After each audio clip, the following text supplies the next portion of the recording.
So good evening. Welcome to lesson 5 of meditation from Sinai. This lesson is going to be an interesting one. Up until this point, it's been somewhat abstract, definitely ideas that we can take with us, but it's ideas that we brought at the end of the class with practical applications to take with us at the end. But tonight's lesson is going to be about taking all the profound and revolutionary ideas that we had with us and that we have studied lesson 1, lesson 2, 3, and 4, and making it real practical and constant meditations, constant focus and mindful cognitive experiences throughout our entire day. Bringing godliness into every area of our life, not just the holy ones. Because in general, some of us may feel, and some people may feel, that godliness is limited to holiness. God is limited to those moments when we're in synagogue, to those moments of holiday, of Shabbat, of times when we're doing commandments. But tonight we're going to focus on the idea on how spirituality or holiness is not limited. God isn't limited to just those moments of spirituality and holiness, or those moments of when we're doing a mitzvah, but rather God is to be found in every moment and in every area in life. And so reframing this idea cannot happen in a vacuum. It takes time, it takes energy to implement this idea. It takes intense mindfulness and intentionality. And so we're going to do our best tonight to use meditation in a very practical way to think about such revolutionary ideas that they'll ultimately change the way we behave in every single moment of our lives.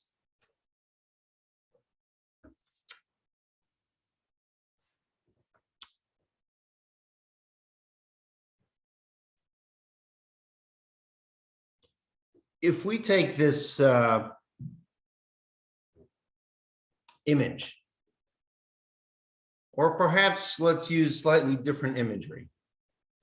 If I came to you with a box, and it was a box that was filled with dirt, with earth, with dirt, and I asked you, how much is this box of dirt worth? You'd look at it and think, it's good earth. It can be used for planting, for potting. Give you 99 cents for it, $2. Between COVID, the shortages, the strikes, prices are going up. A bucket of dirt, $5. But then were I to dig into that bucket of dirt and pull out a magnificent diamond ring, now I take that ring and I place it back into the dirt. So all you see is just that box of dirt once again. And I ask you, what is this box of dirt worth? Your answer will be entirely different. You're going to reevaluate the situation. You're going to reevaluate the worth of this box. Of course, it's going to be wildly different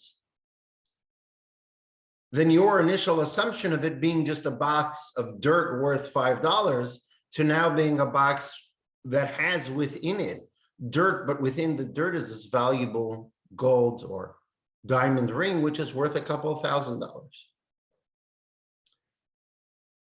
This exact idea is the goal of Jewish meditation that we're going to explore tonight.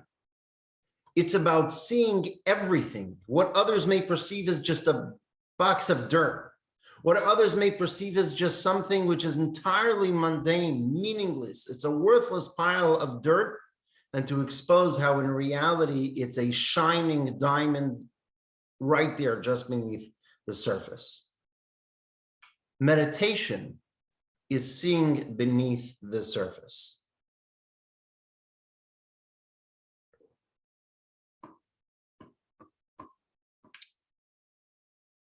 And so we'll begin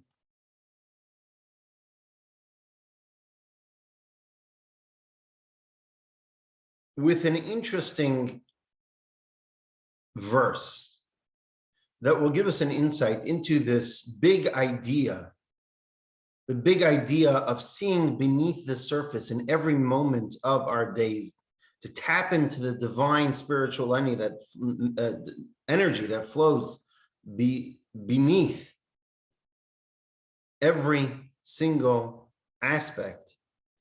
And once we begin with this verse, we will be able to understand how God is not just, as we learned last week, in every single moment, and it is in the very construct of time,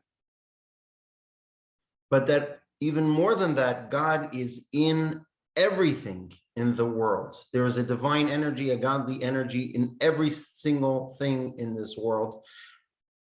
And with the proper focus and intention, we can unleash that energy that's in every single thing. Perhaps you can say it's the true tikkun olam, as it was intended in the initial prayer, where that phrase comes from, letaken olam b'malchut shakai, to fix the world, fix a broken world. But not just stop at that, but there's the continuation of that phrase, with the kingship of the Almighty, with the kingship of God, to reveal that deep down, there is divine energy in everywhere and everything. And so we'll begin with text 1a on page 148 with a verse from Proverbs. King David says as follows: "Know God in all your ways, and he will direct your paths." What does that mean? Know God in all your ways. And so the Talmud expounds upon it. Text 1b on page 149. Bar Kapara taught, the great sage Bar Kapara taught, which is a brief passage upon which all fundamental principles of Torah are dependent. Know God in all your ways, and he will direct your paths. With these few words, the Talmud is telling us something magnificent. The Talmud is shining a spotlight on this passage from Proverbs, though it may seem very brief. It's, in the words of Bar Kapara, all fundamental principles of Torah are dependent on this passage. That everything we do, all our ways, not just when we put on tefillin, not just when we go to the synagogue, not just when we light the Shabbat candles or we're studying Torah, in everything, during regular mundane activities, also has to be in the direct service of knowing God.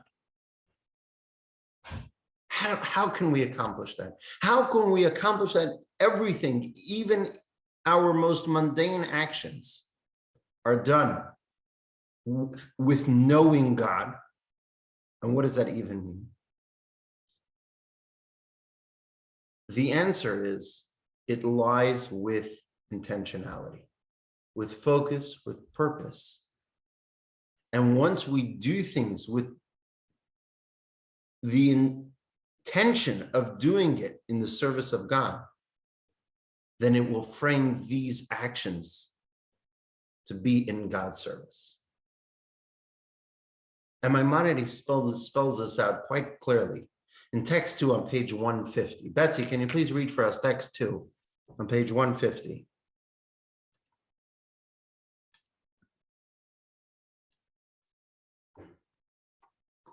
The totality of your behavior. We should direct our hearts and the totality of our behavior to one goal, becoming aware of Hashem, blessed be He. The way we rest, rise, and converse should all be directed to this end. For example, when involved in business dealings or while working for a wage, we should not think solely of amazing wealth. Rather, we should engage in such activities for the sake of being in a position to obtain that which our body needs: food, drink, shelter, and a spouse. Then, when we eat, drink, or engage in an intimate relations, we should not intend to do these things solely for pleasure, to the point that we eat and drink only for which is sweet and tasty, and we engage in intimacy for pleasure. Rather, we should focus our minds while eating and drinking on the exclusive benefit of maintaining a fully healthy body. Therefore, we should not eat whatever the palate desires, which would put us on our par with animals, but rather we should select foods that are beneficial for the body, whether they are bitter or sweet. And we should avoid substances that are harmful to the body, even if they taste delicious. Thank you. So what we have here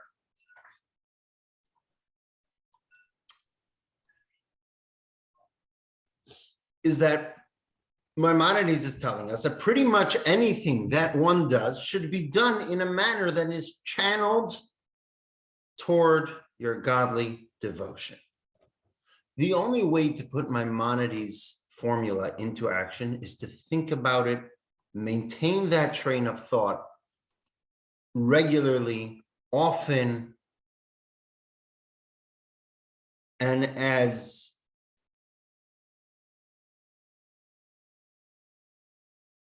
focused as possible. So in order to make this idea as practical as possible, today we're going to shine a meditative spotlight on 3 distinct areas of our regular life. Not performing mitzvahs, not going to the synagogue, but 3 areas of regular life, a regular routine: eating, sleeping, and going to work. And we'll see how we're able to transform these aspects of our everyday routine, which seem entirely mundane, to be mindful, meaningful, and entirely channeled toward our godly devotion. I'm going to look at each one of these 3 areas, and we're going to move from the common knee-jerk, mindless, or not very mindful approach to a much deeper mindful approach, all rooted in the teachings of Kabbalah and Hasidus. We're going to begin with eating because in Kabbalah and Hasidus, the primary location in which these concepts of these activities are developed is with regard to eating, and so we'll begin with eating. If you have a pen handy, on page 152, jot down your preferred food for each of the following. For the 5 categories: for breakfast, for dinner, a snack, comfort food, for dessert. And after you jot down those 5 foods, write down, if you were left on a deserted island without a clue of when you might be rescued, identify the one food that you would want to have with you on that island. You have no idea when you're going to be coming off that island.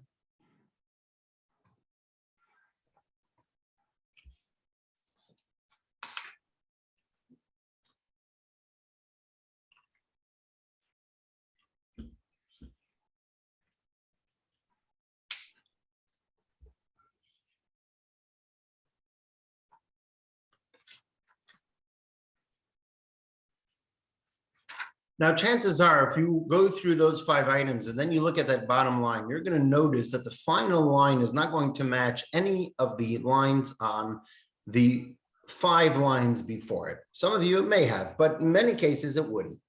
Why?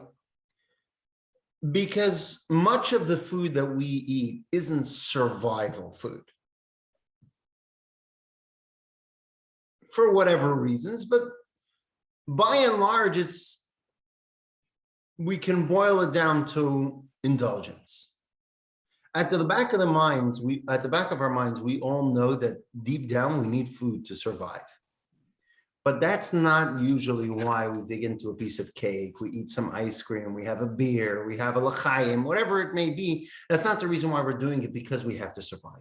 We're doing it most of the time, we're mindlessly putting food into our mouths simply because we can. But if we were to take a simple tap on the pause button, just think for a moment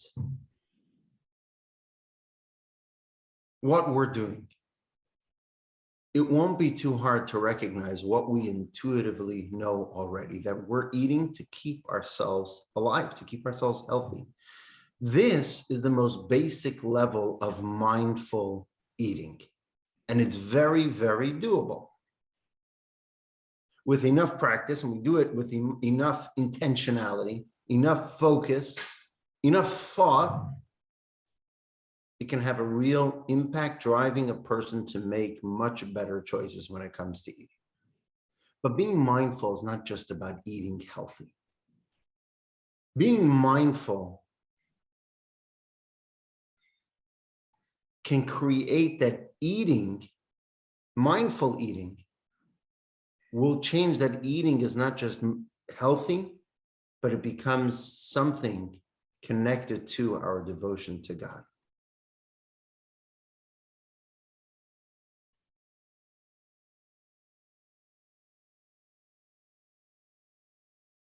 And for that, we have the traditional Jewish, the Jewish tradition, the Jewish law, that before we eat, we make a blessing. What's the point of this blessing that we make before eating? Simply understood, the mitzvah of making blessings before we eat is to recognize where the food comes from, that God created a magnificent world that has everything in it.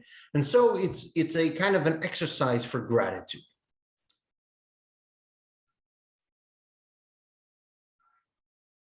And so Judaism is telling us that before we go ahead and we dig into that slice of pizza, we dig into that piece of cake, we enjoy that coffee, we enjoy that l'chaim, let's pause and reflect on what we're just about to do. And with just that moment's thought, that brief blessing, all of a sudden this unremarkable act of popping something into our mouth becomes transformed into a godly moment of gratitude. But we're going to take that a step further. If you think about it for a little bit more, you'll notice that there's a lot more to appreciate about the food that we're about to eat. Take, for example, and something we discussed in a prior course, the long process it takes to create that food. Right, nowadays we have supermarkets, not only nowadays, 50 years ago, we also had supermarkets. It's common, we think, the kids can think that tomatoes grow on the shelves in supermarkets. They don't really know where it comes from. But if you think about pasta, the last time you ate pasta, ever thought about, we go to the supermarket, we buy a box of pasta, we pop it into the pot of boiling water, and voila, we have the pasta, we put some sauce on it, and it's wonderful, it's delicious, it's great. But think about for a moment where that pasta came from.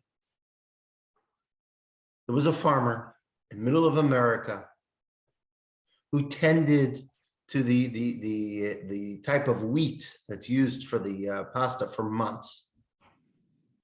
It was harvested, it was processed, it was cleaned, it was filtered. Now it's made into flour. The flour was shipped to a factory. It was then turned into the pasta. If you made pasta at home, which now it's apparently become a thing, you know how hard it is to make pasta, and that's without buying ready-made flour. There's a whole long process from the farmer in Kansas until it reaches the box in Ralph's when you put it, or Whole Foods, I didn't say Ralph's, Whole Foods, and you put it on your table. And then the sauce that goes into it, it goes through that same process. The cheese, forget about that, especially if you're going to put aged cheese on it. It's been years until that cheese made it to your table. There's so many details. If you would make a detailed list for everything that went into your everyday lunch, it would almost be impossible. The amount of people that were involved, the amount of steps that were involved to make it to that point. So the next time you're eating lunch, stop for a moment and think about that. Think about that long odyssey from farm till table, and marvel at God Almighty who engineered it all and put wisdom into the minds of humans to pull off these tremendous and delicious, amazing feats. And so when it turns out, what turns out is that God is much more involved in this farm to table journey than you even know. Because there are many, many mitzvahs, many commandments associated with working the field to grow everything that grows from the field. And as a matter of fact, there are 10 such commandments. And not only that, you may have not known this, but there's a unique custom for when we eat bread to recall these 10 commandments. And this is one of the reasons, if you notice, when you make lechem mishnah, when you hold the two breads on Shabbos, you're supposed to hold both breads up. Why are you holding both breads up? That all 10 of your fingers should be on the challah bread. Why? Why is that important? Why can't I just hold it keep it on the table and put my hand over it? So let's look at text 3 from the great Baal HaTurim, one of the first codifiers of Jewish law. Text 3 on page 153. Before reciting the blessing over bread, put both your hands on the bread. For your 10 fingers reflect the 10 commandments, mitzvot, associated with bread making. What are those 10 commandments? They are to avoid plowing with two species of animals together, to avoid growing forbidden mixtures of plant species, kilayim, to leave leket, shikha, and peah, 3 distinct forms of overlooked harvest for the poor to collect, to bring the first fruits, bikurim, to Jerusalem, to donate the teruma tithe to a kohen, to observe the rites of the Meiser Rishon and Meiser Sheni tithes, and to donate a portion of dough to a kohen.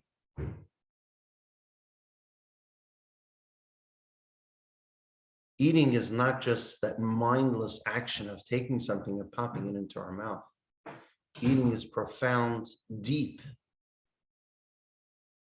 If we just take that moment to think about it. And that's what the blessing before the eating of the food does for us.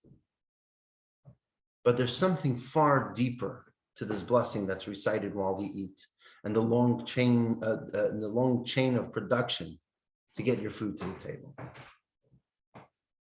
And what is that? Here's where the Kabbalah comes in. Kabbalah teaches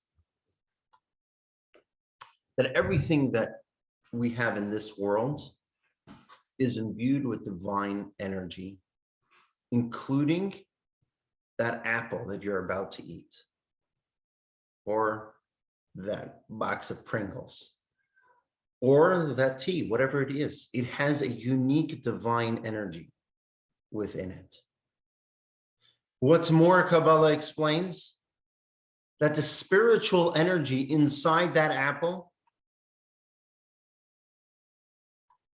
the spiritual energy that's inside that beer, it animates you when you eat it. Just as science can pinpoint the physical nutrients in the food that provide nutrition and energy to your body, there's a spiritual code to the food that provides your soul with energy. Now, obviously, this is only true by kosher food. By non-kosher food, for a Jew, there is no energy whatsoever in it for the soul or for the person as a whole. Because that's just how we're hardwired as Jews. For non-Jews, it is there. But for Jews, it does not have any qualities, any redeemable qualities, as it were, no positive redeemable qualities in these items of food.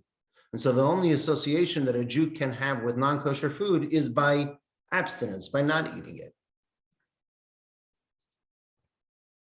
Kosher food, however, because we're permitted to eat it, that permissibility of it indicates that the energy that it contains is redeemable. So by making a blessing before we eat, it focuses our mind on that spiritual energy, and it brings that spiritual energy into your body. In the words of the Baal Shem Tov, text 4a on page 154. Shmuel, can you please read for us text 4a on page 154? When God declared, "Let the earth give forth living souls," or "Let the earth produce vegetarian and fruit trees," Genesis, those very words created everything. And those same utterances continue to function as the inner life of that which was created through them. When we take a fruit or any food and recite a blessing over it with proper intent, articulating the words, "Blessed are you, God," mentioning God's sacred name, the spiritual energy responsible for bringing that fruit into existence is activated. This occurs because everything was created through the divine name, and our articulation of God's name in the blessing awakens the divine energy that flows through God's name within the fruit. Then the awakened energy within the fruit provides spiritual maintenance for our own soul. This can only work with kosher food, substances that God himself directed us to sublimate from mundane to divine. This is the deeper significance of the verse. Know that a person does not live by bread alone, but rather by whatever comes forth from the mouth of God does a person live. Deuteronomy. It is not the physical bread alone that supports life. Rather, when we utter God's name in a blessing and activate the spiritual energy, that is what gives life to a person, or more precisely, to the soul that animates us. Thank you. So this is a revolutionary idea. It's not the food that energizes you. It's the spark of God, which is hosted in the food that energizes you. And so when you make a blessing prior to eating, it's your opportunity to stop and focus on that idea. And focusing on that idea is not only, okay, nice, but it's actually what creates that process, puts that process in motion for you to internalize that divine energy, which is in this food. And to take it a step further, this process is not only for the individual, but it actually has cosmic significance, because the Kabbalists teach us that when we activate the spiritual DNA, as it were, of the food that we eat, we're accessing those spiritual sparks that we've discussed so many times. That when God created the world, there are these divine sparks in everything, and it is our mission, and indeed the very mission of the entirety of creation, to reveal those divine sparks that are in everything. Those divine sparks are buried everywhere, and they're waiting and they're hoping for us humans to find them and release them, and to transform the world into a divine arena, into where God can be revealed. And so that's why God designed us humans with this drive, this need to eat physical food to survive. Because that's how the world can reach its ultimate purpose. When we go ahead and we pass something, we say, you know what, I want to eat that. Obviously, if it's a kosher food and if it's done on the proper time. And health is also a big important point. But when we have that urge, we didn't eat, it's lunchtime and we haven't eaten and now it's time to eat, and we see a delicious tuna sandwich and we have that urge to eat. That urge to eat isn't just a physical urge because you're hungry. That's a spiritual urge telling you, the tuna sandwich, it's calling out to you. It's telling you, please make a blessing on me. I'm a kosher sandwich. Please make a blessing on me and elevate the sparks that have been waiting years to be elevated. And you'll get this great spiritual energy, which you can now use to do so many more good deeds. It's that spark, the divine spark, in that steak you're having for dinner that's calling out, and that's why you have that urge to eat it. And as the Baal Shem Tov continues in text 4b, Heather, can you please read for us text 4b on page 157? You have to unmute.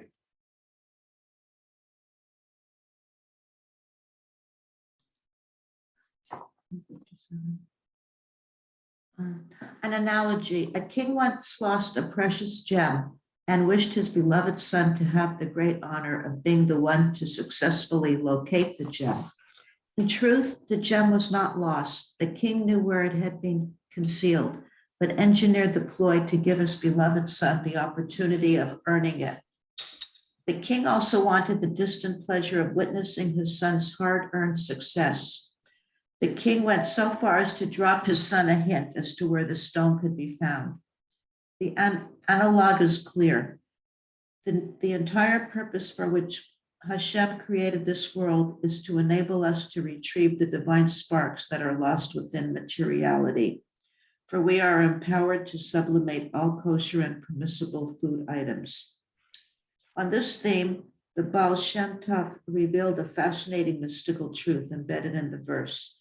Hungry as well as thirsty, their soul enwraps itself in them. These words come to answer the question, why did Hashem create us with a craving for food and make our survival dependent on eating? The answer is that there are divine sparks trapped in material entities. These sparks long to cleave to holiness. They call out for his assistance, and our souls hear their call and respond to their plight. Whenever we eat or drink, we sublimate the divine sparks in the food or drink that have called out to us to achieve spiritual elevation through us. Thus, the mystical meaning of the verse is this: hungry as well as thirsty. Why do we experience hunger or thirst? Their soul enwraps itself in them, because the soul divine spark is trapped within them, the food, in a state of exile and seeks liberation. Hashem leaves hints for the Jewish people, indicating the various ways through which we will discover the lost entities, divine sparks, and return them to their rightful owner, our Father in heaven. Thank you. So Baal Shem Tov is saying, by all means, go ahead and enjoy your food, but don't waste this cosmic opportunity you have to reveal the divine spark in it. But this is where Jewish meditation comes in. Everything we just said about the cosmic mission that's accomplished by eating can really only be accomplished if it's done intentionally, with the express intention to do so. If you make a blessing, that's the intention. It all depends how you do it. If you go ahead and before you eat it, you make that blessing, you focus on it, you're conscious of the divinity in this food, and you eat it with the intention to be healthy, to live a purposeful life, to perform a mitzvah, then that spark is redeemed, and the world in its entirety has just become more divine, on a more revealed level. You're a cosmic hero. You just changed the world. And not only that, you're not just elevating that aspect of food, you're revealing the divinity in every step of the process, all the way back to the farmer in Kansas. Because when you eat that food for that express intention of revealing the divine spark, with that divine consciousness, that made all of it up until that point part of this revelation. It's all associated, all the components associated with that food item have now been elevated. But if you eat mindlessly, or worse yet, gluttonously, then not only does it not have this positive effect, but the opposite is what happens, because that spark is now stuck deeper in that muck of whatever it is of the mundane, and now it has to wait much longer to be elevated. In the words of the Alter Rebbe, text 5, page 159. There's a way to position eating as an act akin to offering a sacrifice to God. For example, you can eat marbled beef and drink fragrant wine for the sake of broadening your mind to better understand God and his Torah, or to fulfill the mitzvah of enjoying Shabbat and the festivals with good foods and beverages. It's a mitzvah to eat on Shabbos. It's a real mitzvah. And so when you eat good food on Shabbos, it's all part of this elevation process. When eaten in such a way, the meat and wine are sublimated. But conversely, if you eat meat gluttonously, simply for corporeal pleasure, the energy you derive from that food or beverage is temporarily dragged down into the clutches of negative energy that obstruct God. That is how powerful meditation can be. It takes something as mundane as eating and it transforms it into the very purpose of life and creation to introduce God everywhere. Everywhere, even in your food. Not just in the conventional holy spaces, not just in the synagogue, not just in putting on tefillin, but even in the kitchen, in your living room, in your car, in your workplace, wherever you eat. And that's the idea of serving God. The true mode of serving God is that wherever you are, you see the divine. And that takes this intentionality. Eating is just an example. With the proper meditation, you're able to transform anything, exactly like we just spelled out with regards to eating, but we're able to transform anything and everything in our regular life to something divine.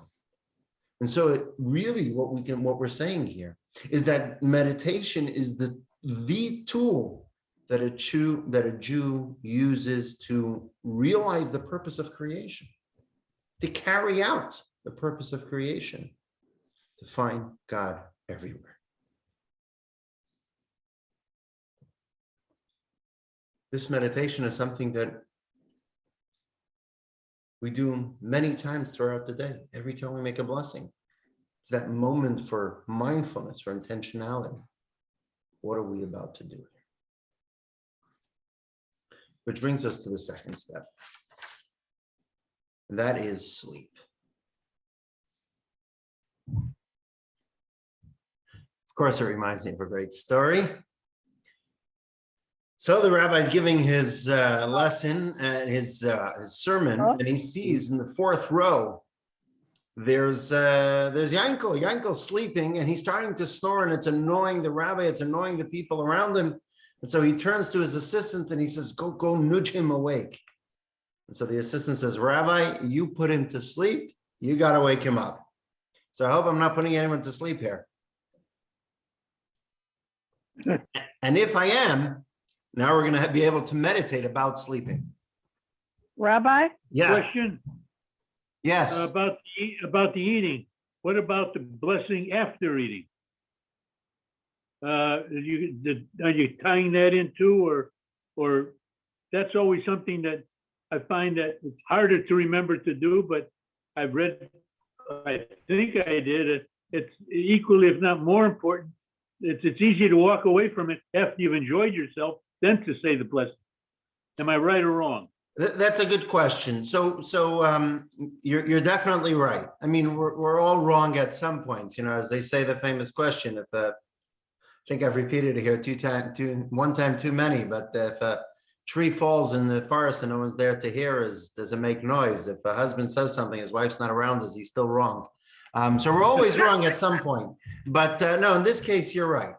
But the grace after meals, which we do a smaller version when we drink water and the like, and we do a longer version when we eat something from the 5 grains, we do an even longer version when it's a meal. That's a different concept. That's a biblical commandment, but that's also tied into gratitude, recognition, and meditation.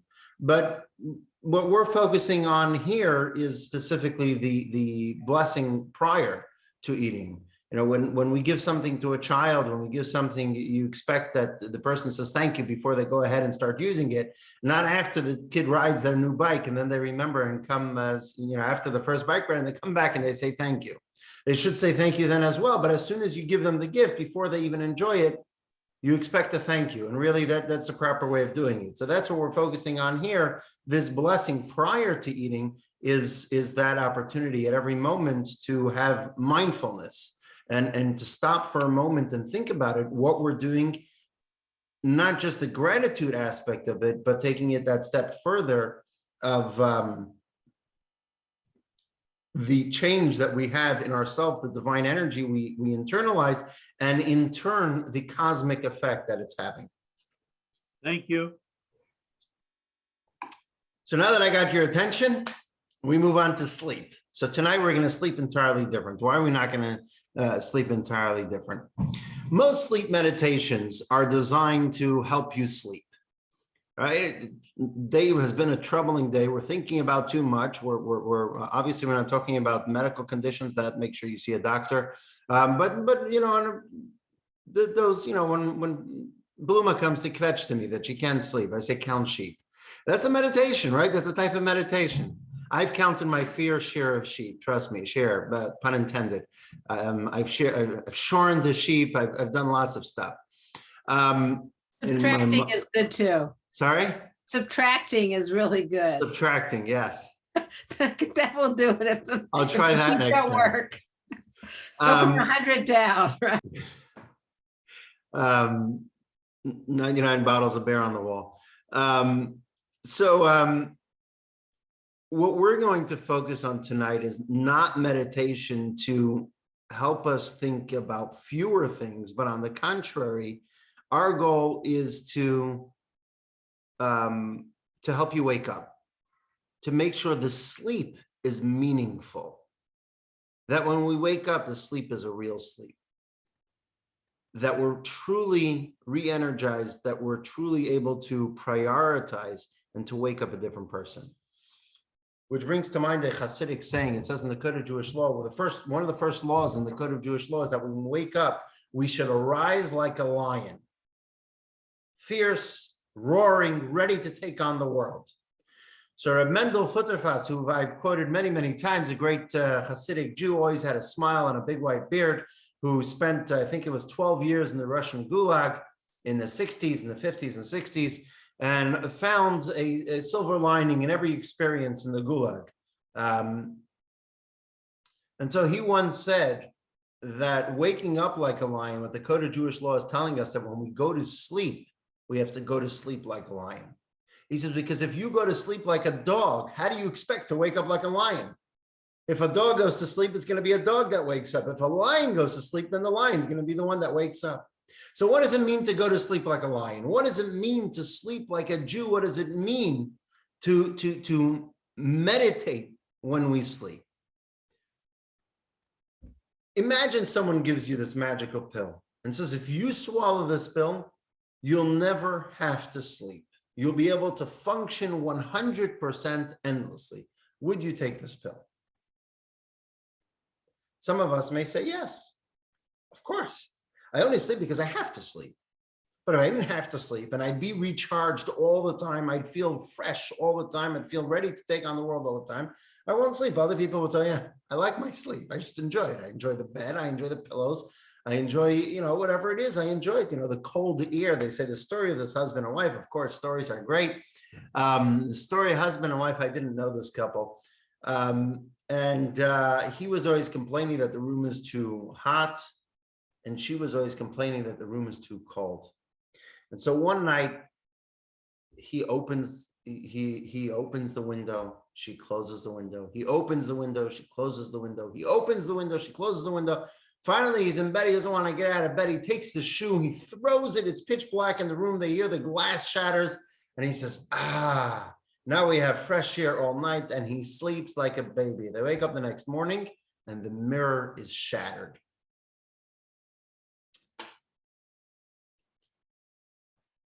Why do we sleep? Why do we sleep? Why do we have to sleep? Right? Couldn't have God designed us a different way? Really, do we have to go to sleep and be these non-moving creatures for 8 hours doing absolutely nothing?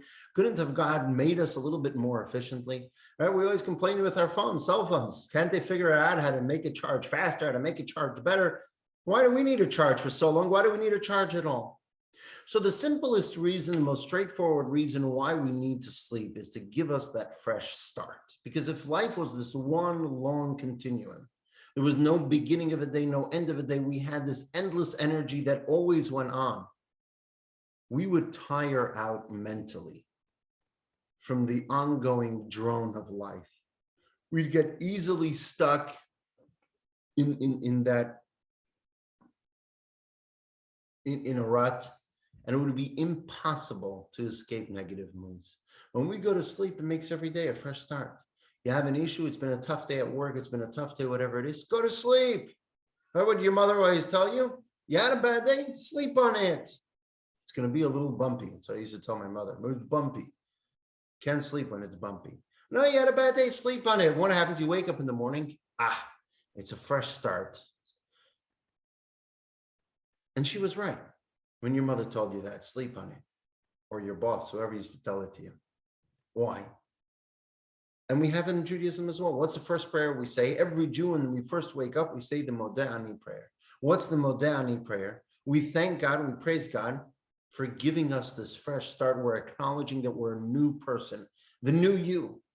Every morning, God puts the bulk of our soul back into our body, and we wake up as a new person with a refreshed soul, ready to take on the world. But Modeh is not a blessing. We don't say God's name in it. God's name isn't found in the Modeh prayer.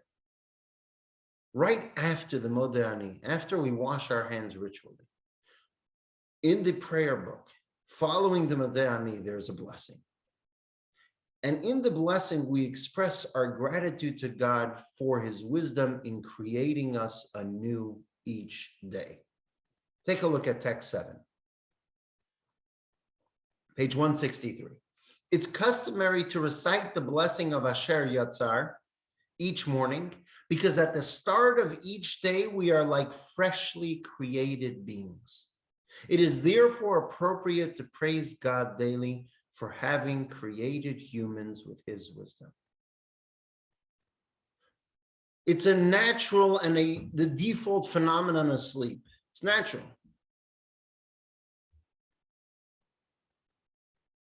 But it takes awareness and mental presence to allow that reset to happen, that to focus on the idea that it's a chance to reboot and to restart. This idea that sleep gives us that chance, the opportunity for a fresh start, is not just the idea that we have this opportunity to turn off and then turn back on in the morning. It stops the relentless rush of the day, and it gives us the chance to take stock of what happened the past day. In fact, Judaism calls this cheshbon hanefesh, the end of day calculation, if you will, or taking stock of your soul. It's a mixture of soul searching, of stock taking, not something that we should keep for the end of the year, for before Rosh Hashanah and Yom Kippur, but the Zohar tells us that it's something that we ought to do every single evening. Text 8 from the Zohar. Before lying down to sleep each night, we should take stock of our deeds throughout that day. We should repent for whatever we did wrong and ask God for compassionate forgiveness. What's the point? The point here is that without this chance to press the pause button, we would never stop to take stock. The idea of going to sleep gives us that opportunity just before sleep to take stock. It's the end of a day and about to embark on that recharge. What are we recharging from? It's that moment that we have to go ahead, take stock, and let go of the toxicity of that day. We go through the day, and if you have a prayer book tonight before you go to sleep, open the prayer book, and in the table of contents, look for what it says, saying the Shema before bed. And you'll notice that in the prayer book, just before saying the Shema, and just after the Shema, there's more paragraphs. And in those paragraphs, what do? In those paragraphs, every evening, we go through our day, and we forgive those who have wronged us throughout the day. And we ask God for forgiveness for those that we have, for the wrong things that we have done for the next day, for that past day. And we go through our day, and we ought to think about, what did we do today that was good?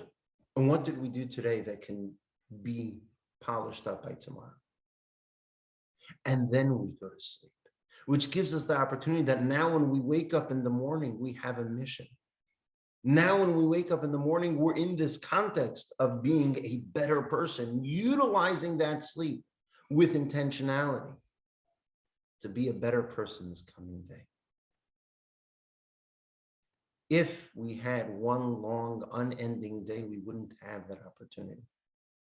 Now, this natural phenomenon that God put in place gives us this opportunity. But to take it a step deeper, as we did by eating, going to sleep is not just an opportunity for the body to recharge and reboot, it's an opportunity for the soul to reboot. Throughout the day, the soul is trapped in the body. It's trapped. It's in the body. It has layers upon layers of this material, mundane garbage in its view that it has to deal with. So this soul, to a certain degree, when the person's awake, the soul lives in this kind of body consciousness. And for the soul, this is less than ideal. At night, your soul leaves you for the most part. There's still an aspect of your soul that stays in you, which is why you're still alive. But most of your soul goes back to heaven. Your soul is free to go up to heaven, so to speak. It's a free spiritual being. And now she can experience her reboot. And so when you wake up in the morning with the proper meditation, you can tap into that sense of spiritual readiness. The soul has rebooted. It's ready to take on the world once again. As we see in text 9, from a Hasidic discourse from the previous Rebbe. Alec, can you please read for us? Text 9 on page 164. Okay. Depositing for a spiritual charge. Our sage institute the practice of reciting the verse, I deposit my spirit into your hand. Psalm chapter 31, verse 6. Each night before going to sleep, just after reciting the bedtime Shema, we should meditate on the idea that we are depositing our souls as if on loans and consider to whom we are providing the deposit. Our souls then draw life from on high.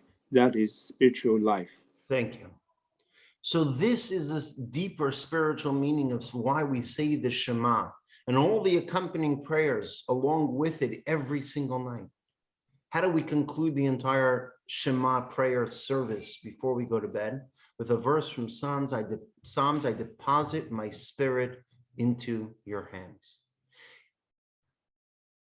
That prayer, it's a moment to reflect on the soul's journey and the opportunity that the soul now has to turbocharge for the next day.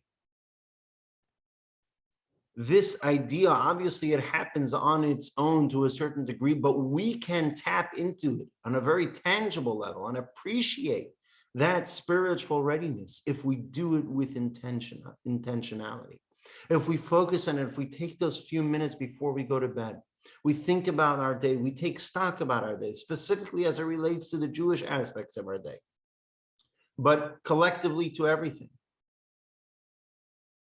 And then we focus on this idea that our soul is now going up to heaven and will have that opportunity to be free spiritually and to recharge itself, its spiritual self. And tomorrow we're going to have this added spiritual boost that it now has. What comes from that is tremendous. And exactly like by eating, if we don't do that,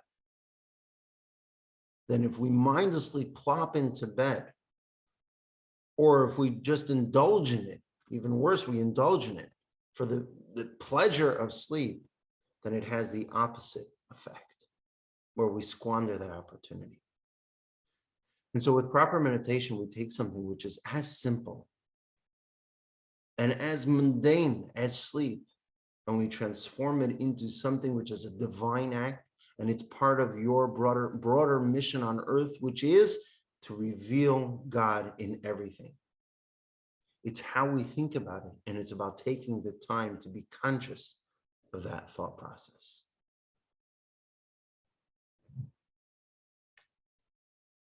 Which brings us to the third and final aspect, and that is work. And work doesn't only mean going into the job from Monday through Friday, not working on Shabbos, obviously Friday early, you have to leave Monday through Friday early afternoon, but anything, the mundane comings and goings of life, the responsibilities we have, the hobbies that we've taken upon ourselves, the various things that we do on a daily basis. Acknowledging that work takes up the lion's share of our day for most of us. And for many people, despite the fact that it takes up such a large part of our life, people don't enjoy their work. Hence the many Monday jokes that are out there, right? Oh, Monday, right? Thank God it's Friday, or thank God it's Shabbat. What's the idea? Done from the whole work week. Can't wait for the weekend. Can't wait for Shabbos. Can't wait to hear the rabbi's sermon that's going to put me to sleep. Why is that? Is it possible to reframe our approach to work? Is it possible to transform work into a meaningful act of something that from something that we do simply because we don't have choice? And the answer is yes. If we peel at the external layers of the conventional approach, we'll see that there is meaning to it. And not only that, the more we peel away the layers of the onion, we'll see that there's tremendous depth to it. Take a pen if you have one handy and jot down on page 165 reasons why you work, or reasons why people work. Why do people work?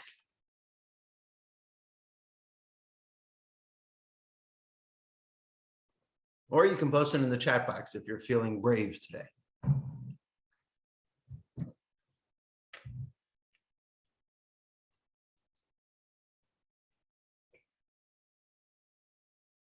Why do people work? Let's see. Let's get at least 2 answers in the chat box.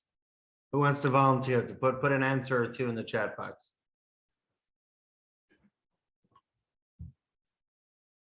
This is one of the reasons why I can't wait to go back into in-person learning.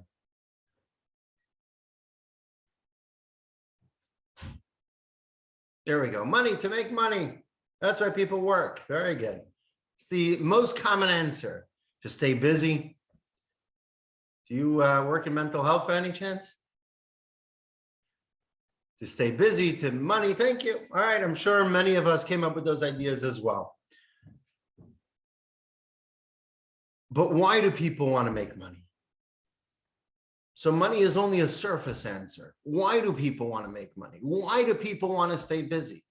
Okay, so to help people, perhaps is a reason why people want to make money. What really motivates someone to go to work? And the real answer is, it boils down to provide for those who you truly love. Why do people go to work? To provide for those who you truly love, including yourself. You love yourself.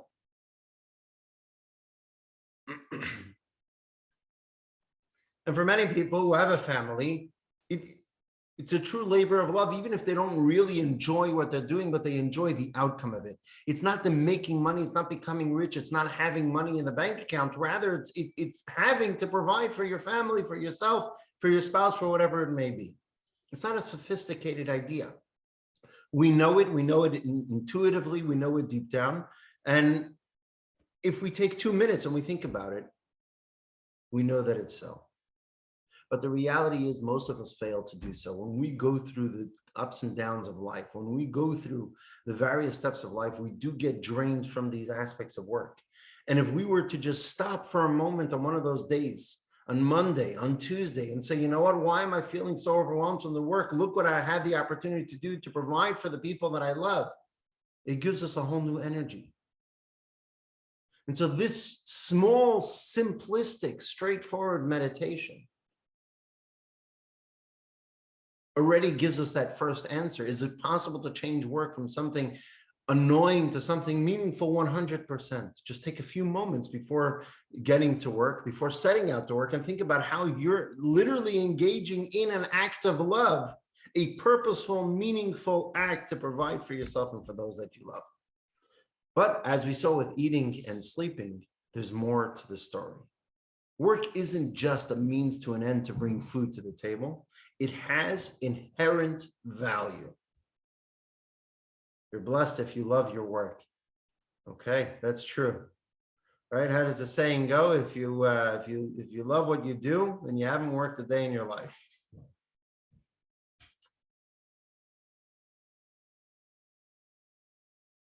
But there is inherent value in work, even if you don't love what you do.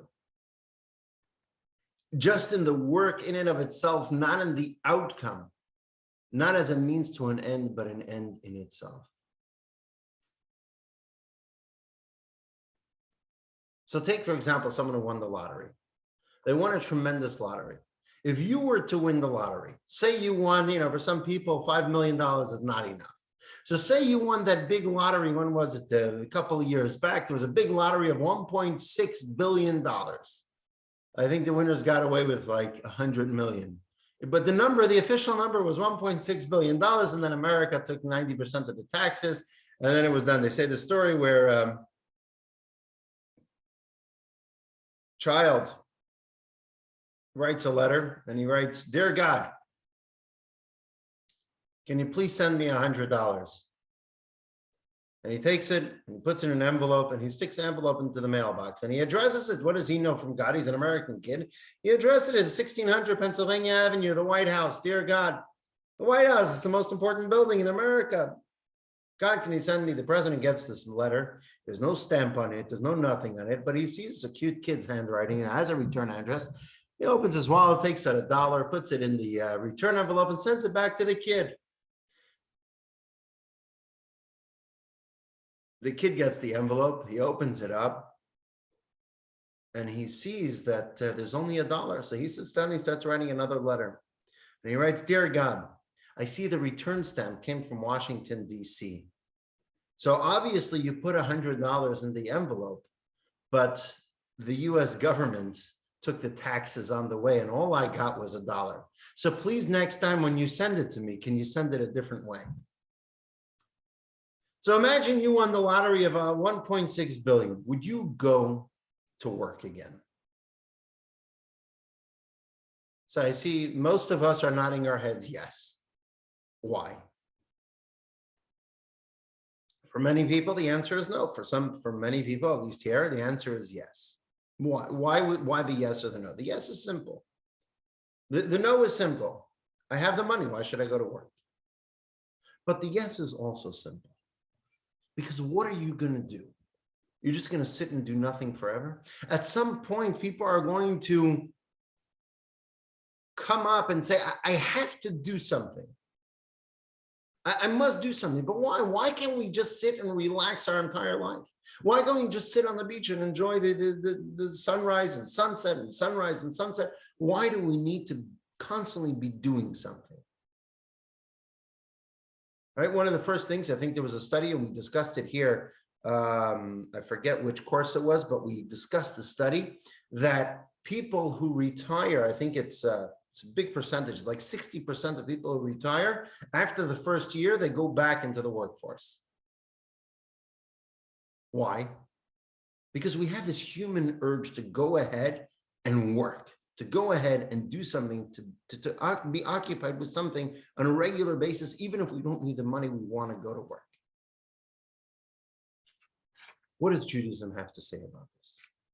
So let's look at text 10, which is a very interesting text. It's from the Midrash, a very early text, which gives us an insight into Judaism's view on work. Betsy, can you please read for us text 10 on page 166?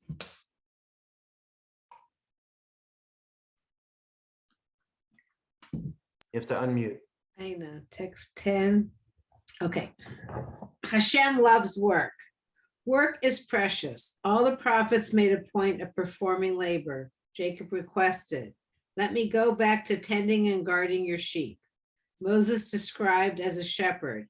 Moses was a shepherd. Regarding David, it is stated, Hashem took David from the sheep pen. The prophet Amos declared, "I am a cattle herder and an inspector of sycamores, but Hashem took me from following the flock." Work is precious. God only rested his spirit upon Elisha, the son of Shaphat, while he was busy at work, as it is stated.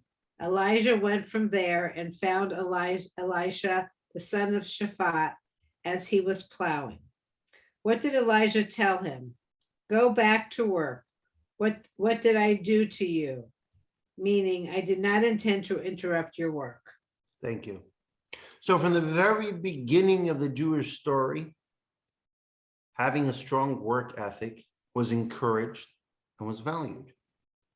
And not only that, in the 10 Commandments, nothing less, there is a notion that work is a covenant that we have with God, akin to the mitzvah of keeping Shabbos. Text 11. Again, from one of the early texts of us, the Rav Nassim, commentary on the Mishnah. Text 11. Love work, do not despise it. Just as God gave us the Torah along with a divine covenant regarding its observance, so did God give us a covenant regarding our mundane work. As the Torah states, 6 days you shall work and perform all your labor, and on the 7th day is a Sabbath to God. Working is essentially a mitzvah. Rav Nassim over here in this commentary is telling us that when the verse tells us in the 10 Commandments, 6 days you shall work, it's not the verse just telling us there are 6 days that you may work. It's giving us this mitzvah that for 6 days we shall work and perform all your labor. And on the 7th day we shall rest. Why? Why is work embedded in the DNA of creation? Why does Judaism consider work sacred? So for starters, human nature is to not just want the result of your labor, but it should be your labor to earn what you work for.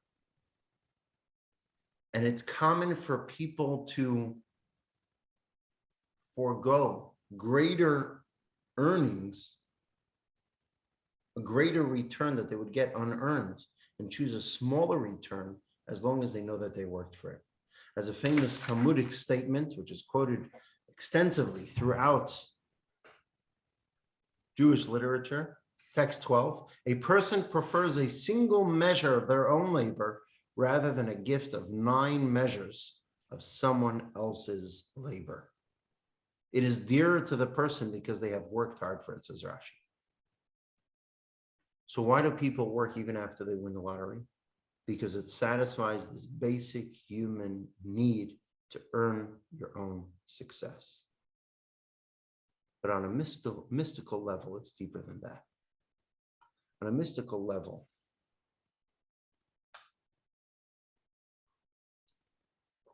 work can be such a meaningful act that once again, as with eating and as with sleeping, it cuts to the purpose of creation itself. And once again, as you may have guessed, it all depends on intentionality. What do we mean by that? How do we see that in work? So we begin with this perplexing and wondrous Talmudic statement that says that after 120 years, a person has gone through the ups and downs of life. A person has gone through the challenges of life, has done tremendous things throughout their life, has gone to synagogue X amount of times, has put on tefillin, as who knows what, gave X amount of charity. He comes to heaven, and the person is now standing before the heavenly court. The soul comes before the final judgment. And now the court starts asking the soul questions. Soul's on the stand. What's the first question the soul is asked? Text 13. Rava taught, says the Talmud, when we depart this world and must face heaven's judgment, each of us is asked, did you conduct business faithfully? And then some more questions. Did you designate times for Torah study? Did you engage in procreation? Did you long for the final redemption? Did you engage in the dialectics of Torah wisdom or attempt to extract a fresh concept from an existing one?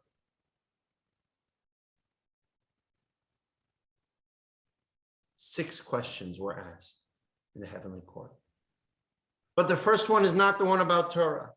The first one is not the one about the commandments. The first one is not about the one of the final redemption, which are all most fundamental concepts of Judaism. What's the first question the soul was asked? Did you conduct business faithfully? Why? Why is that the first question? Granted, of course, it's an important question. Of course, it's important to be a honest business dealer. But really, is the integrity of your startup, is the integrity of your business dealings really the most important thing to be talked about in front of God himself? The answer is yes, because think about, as we spoke about when we eat. Eating isn't just grabbing a bite. Eating isn't just something that we're enjoying. Eating is an elaborate cosmic scheme of redeeming sparks and finding God in your bowl of Cheerios. And it's the same way in life. The name of the game is to find God everywhere, to find God on Main Street, to find God on Wall Street, to find God wherever one may be.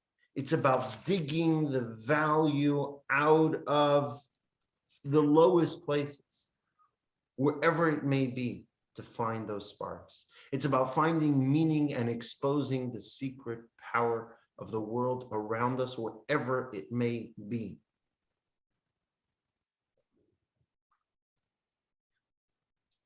And the Rebbe explains something fascinating, that the meaning of this question is in the wording of the question itself, as we see in text 14, the words of the Rebbe.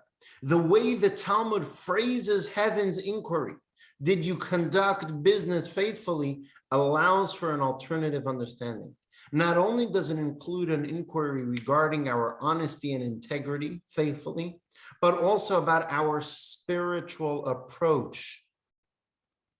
Was your mundane and material work saturated with faith in God? Because the Hebrew word for faith, for honesty and integrity, is faithfully, emunah. And emunah can also mean faith in God. Was your mundane and material work saturated with faith in God? What does it mean finding God in the workplace? What does it mean to do the mundane and material work was saturated with faith in God? The reality is, it means something different for everyone. But it doesn't only mean performing a mitzvah while at work. It means that also. And it also means to be honest, which is a mitzvah. And it also means to be kind to your coworkers, which is a mitzvah. And it also means to pause to pray while you're working when you have to pray the afternoon service. That's also a mitzvah. It also means that. But it also means doing the regular mundane things, and in the process of doing so, saturating your activities with your faith in God. What does that mean? To find God in the workplace. What does that mean? What does it look like to do regular mundane things and saturate those activities with faith in God? So perhaps you can say it's like when someone's obsessed with something. When someone's obsessed, take for example, baseball. Someone who's obsessed with baseball, then everything, they see baseball everywhere. They don't only see baseball when it's the Dodgers are in the playoffs and the Dodgers are in the championships. They don't only see baseball when they see the LA logo. They don't only see the baseball when it's during the season of baseball. They see baseball in everything. You walk into their house, you see baseball. You talk to them for 5 minutes, you know they're talking about getting to the bottom of the ninth in life. When his wife wants to tell him that he should help out for bedtime, she says, honey, please help us get to the bottom of the ninth and close this game. Right? At work, he's talking about 3 strikes and you're out. Everything's about baseball. Every metaphor is about baseball. The way he talks to people is about baseball. You're talking about going to the store. Who's talking about baseball? You're talking about first base, second base, third base, right? It's all about baseball. He sees baseball everywhere. Do any of those examples have anything to do with baseball? No, they have absolutely nothing to do with baseball. But he sees baseball everywhere because he's obsessed with baseball. When you're obsessed with it, you're going to see it everywhere. If you're obsessed with God, you're going to see God everywhere. Not only in the synagogue, not only at home, but when you're at work, at every moment of work, not just when you're doing the afternoon service of work, not just when you're being kind to your coworkers, not just when you're being honest, but in the work itself, you're going to find an opportunity to share a word of Torah with a coworker. You're going to find an opportunity to use a metaphor from a Torah study that you had earlier in the day. You'll find the opportunity for every person is different in their mundane and their daily responsibilities to find God wherever it is. And I'm not going to tell you what it looks like for you. You'll try it on, you'll see if it fits you, and you'll see if it's a fit for you. This is a story from the Tzemach Tzedek. I forget what he gave this metaphor on what the situation, but he once said a metaphor that when you walk into a hat store and you try on a hat, nowadays everything is perfect. You want a size 56, you get 50 hats that are size 56. In the olden days, people handmade hats and you tried on a hat until you found them that fit you. So if you walk into a hat store, said the Tzemach Tzedek, and you try on a hat and you find a hat that fits you, the hat maker will tell you, oh, I made that hat for you because it fits you, so I made it for you. So I'm not going to tell you what it means for you to find God in your workplace, whether it's a literal workplace or it's a figurative workplace doing throughout the day. Perhaps it's by constantly saying thank God. Perhaps it's by always writing by the grace of God on the top of your letters or your emails, or in short, BH, which stands for Baruch Hashem, or BSD, B'siyata D'Shmaya, with the grace of God, and so on. Maybe it's just being upright. Maybe it's being talking about your Judaism more openly to other people. But whatever it is, the point is there are millions of iterations of this idea. And that's the reason. That is the reason why most of our day is spent on Main Street and not in the synagogue. Most of our day is spent in the mundane. Most of the day is not spent with holiness. And think about that for a minute. If God wanted a spiritual world, why didn't he just make most of our days revolving around spirituality? Why did God make them most of our day, most of our life? We're at work, we're doing mundane things, we're eating, we're sleeping, we're jogging, we're exercising, we're relaxing, whatever it may be. It's not praying and studying Torah and going to the synagogue. Why did God create a world in such a manner? But the reality is because the purpose of life is to be pious, and that's not limited to any one space or time. It's not limited to the synagogue on Yom Kippur. It's not limited to the time in the morning when we do our morning prayers. It's to be pious and to find divinity, to find godliness anytime and everywhere. In the words of the Rebbe, text 15. Shmuel, can you read for us text 15? Page 170. You have to unmute. There we go. Okay, all in a day's work. The entire purpose of creation is to create a home for God within the material world, a realm of existence that sits at the bottom of all creation, beyond which there is no lower dimension of existence. For that reason, our primary work and the overwhelming majority of our pursuits are not in sacred matters per se, for that would be similar to the spiritual service of a soul in heaven that has yet to descend to earth, but that has already departed from earth. Rather, our primary engagement is to engage with mundane and material entities. As the Torah instructs us, 6 years you shall sow your field, Leviticus, indicating that we should introduce holiness and divinity even to the soil of a field and the lowest dimension of existence, thereby creating a home for God in the lowest of realms. Thank you. So here we have it again, where our conception of Jewish meditation comes into play. Your work life or your aspects of responsibility throughout your day, even if it's not the standard work life, can and should be in its entirety at every moment part of your effort to express godliness into the world and to realize the purpose of creation. The opportunity awaits you at every single moment, whether you're sitting at your desk, whether you're standing on the counter, you're walking in the street, you're standing in line, wherever you may be. It's an opportunity for you to find and reveal God.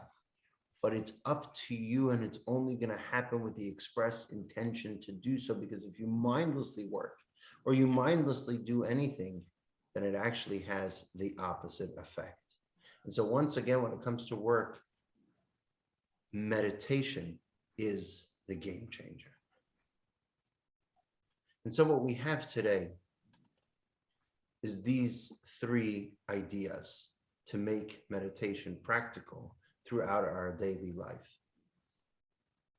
To be conscious of the divine energy in our food.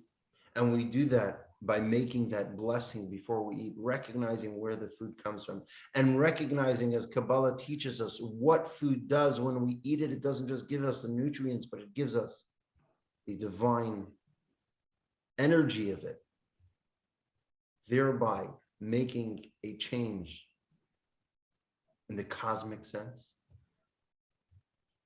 Secondly, when it comes to sleep, to do it intentionally, mindfulness, and with Jewish meditation, and especially recognizing the rebooting of the soul, which will give us that chance to tap into that spiritual readiness.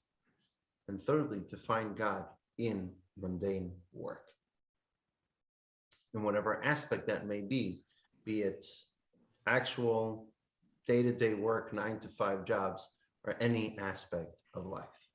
And so we'll conclude with the key point. Lesson 5, mind your business, reframing the routine. 1. Jewish meditation is action-oriented, designed to deliver practical results in both physical and spiritual well-being. 2. Know God in all you do is a major axiom of the Jewish value system. It speaks to the notion that everything we do, not only the overtly spiritual and religious, can be an expression of godliness. 3. Eating can be transformed into a mindful spiritual act. On a simple level, this can be achieved by being conscious of the complex journey from our food's origins to our tables. Making a blessing prior to eating brings that mindfulness into focus. 4. On a deeper level, all food possesses divine energy.